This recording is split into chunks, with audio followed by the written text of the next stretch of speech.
রাজধানীর চীন মৈত্রী সম্মেলন কেন্দ্রে উদ্বোধন হলো আন্তর্জাতিক বাণিজ্য মেলা বাংলাদেশ ২০২৫।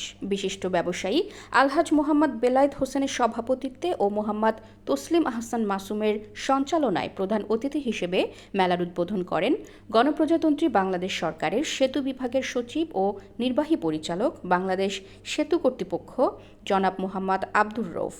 বিশেষ অতিথি হিসেবে উপস্থিত ছিলেন ঢাকা মহানগর উত্তর বিএনপির সাবেক আহ্বায়ক সাইফুল আলম নীরব, ঢাকা মহানগর উত্তর বিএনপির সদস্য মোহাম্মদ আলী, ঢাকা মহানগর উত্তর যুবদলের আহ্বায়ক শরীফুদ্দীন জুয়েল ও সদস্য সচিব সাজ্জাদুল মিরাজ।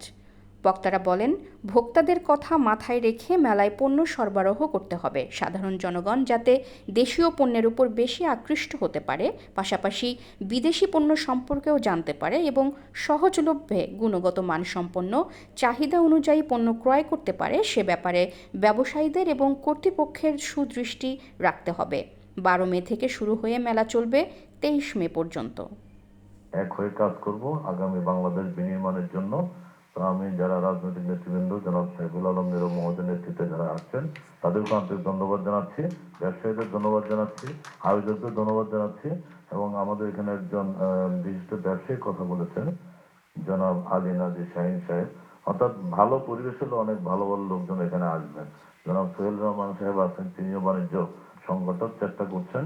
আমরা সবাই মিলে যদি চেষ্টা করি তাহলে অবশ্যই একটা সুন্দর বাংলাদেশ বিনির্মাণের লক্ষ্যে এগিয়ে যেতে পারবো। এই বাণিজ্য মেলার মাধ্যমে যেসব প্রতিষ্ঠান অংশগ্রহণ করবেন তাদের প্রতিষ্ঠানের আরো পরিচিতি বাড়বে, তাদের প্রতিষ্ঠানের যে প্রোডাক্টগুলো আছে সেগুলো যে মানসম্মত সেটা তারা প্রমাণ করতে পারবে। যেহেতু আন্তর্জাতিক বাণিজ্য মেলা, এখানে দেশের বাইরেও অনেক প্রতিষ্ঠান এখানে অংশগ্রহণ করতে পারবে।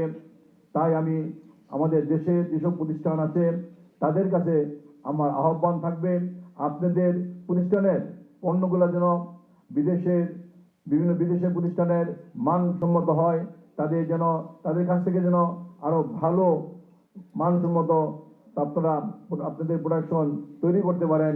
আমাদের সাধারণ মানুষ যেন আপনাদের যে পণ্যগুলো উৎপাদন করবেন সেগুলো আমাদের মানুষ যেন বলতে পারে আমাদের দেশের পণ্যগুলা অনেক ভালো হয়েছে। ক্ষুদ্র ব্যবসায়ী, সকল ব্যবসায়ীরা কিন্তু এই ভ্যাট নিয়ে একটি জটিল সমস্যা পড়েন।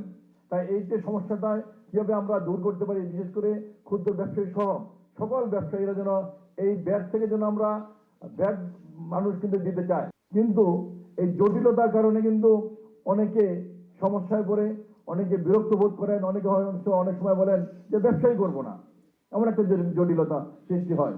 তাই আজকে প্রধানমন্ত্রীর কাছে আহ্বান থাকবে ক্ষুদ্র ব্যবসায়ীরা এই ব্যাটের সমস্যা থেকে যেন মুক্তি পায়, ব্যাটের সমস্যা জটিলতা যেন কমিয়ে আনা যায়, সে ব্যাপারে প্রধানমন্ত্রীর কাছে আহ্বান থাকবে। সর্বোপরি আজকে এই বাণিজ্য মেলায় যেসব প্রতিষ্ঠান বাণিজ্য মেলায় অংশগ্রহণ করবেন তাদের কাছে আহ্বান থাকবে, আপনারা আপনাদের পণ্যগুলো যেন সুন্দর মানসম্মত হয়, এই মেলায় কেনার পরে যেন আবার কেনার আগ্রহ জাগে, সেই ব্যাপারে দৃষ্টি রাখবেন। এই কথা বলেই